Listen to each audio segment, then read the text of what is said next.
Today I am going to discuss one of the hardest problem of NEET 2025. So the question is, consider a water tank shown in the figure.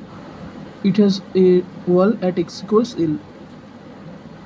Can be and can be taken to be very wide in the z direction when filled with a liquid of surface tension S and density rho. The liquid surface makes angle theta naught with the x-axis at x equals L, and if yx is the height of the surface, then the equation for yx is. So here is the solution. First, the water level should be here, but due to surface tension, the level of the water goes higher. So if we draw the FVD of this upper portion, then we can see that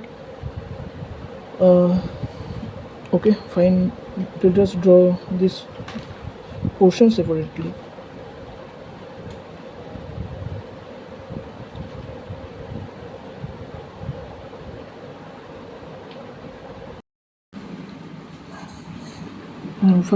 At first I am taking some portion of this lifted up water.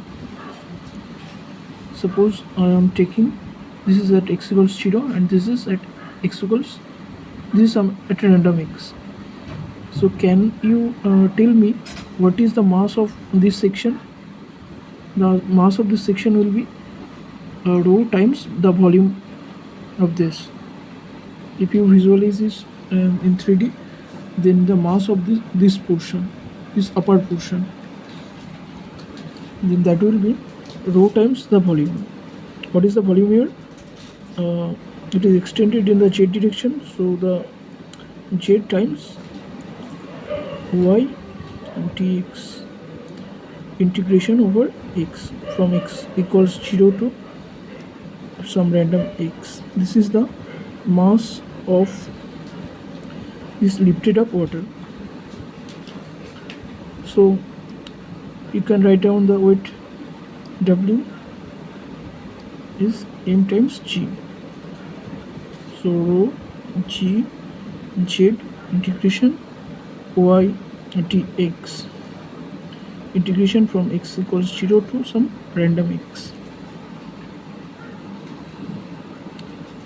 But is there any other force that is balancing this weight?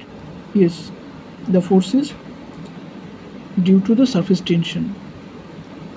If you consider this portion, this total portion, this whole portion as your system, then you can say that here is a tension or surface tension working in this direction, that is horizontally, and at some random point it is let us suppose this angle is theta, and then the surface tension is acting in this direction. So and let us call it T, and this will be different, and then let us call it T prime. The horizontal component of this tension will be T cos theta, as this angle is theta, and the vertical component will be T sin theta. So from this FBD you can write down T prime will be equal to T cos theta, balancing the horizontal portion, and similarly T sin theta equals W. So you can equate these two, and it is said in the question that theta is very small, so you can write T theta will be equal to W, but you know tan theta is dy dx, but as theta is small, you can also write theta is dy dx. So you can substitute the values in this equation, and you will get T times dy dx will be equals rho g z integration over x equals 0 to some random x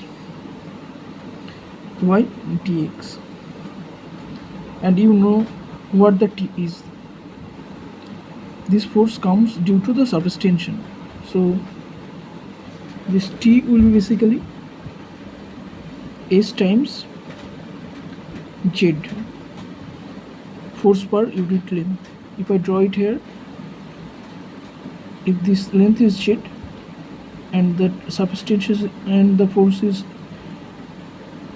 acting in this upward direction, and the total force is t will be s times z.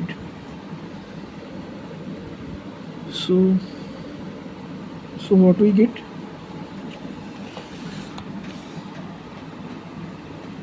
t times dy dx is rho g z integration this equals 0 to x y dx, and t is s times z, so dy dx will be equal to rho g z integration x equals 0 to some random x y dx. So you can cancel out z from both direction, and the next line will be dy dx is rho g divided by s integration over x equals 0 to x y dx. So it's an integral differential equation, and I am trying to convert it in a completely differential equation. So I can derivative with respect to x once more. So it will give me rho g divided by s times ddx of integration x equals 0 to x y dx. So integration and differentiation are opposite processes. So we can directly write it from here, rho gs times y. So we finally get the expression of the equation of the surface, rho gs divided by y. So this is a unique process to solve this problem.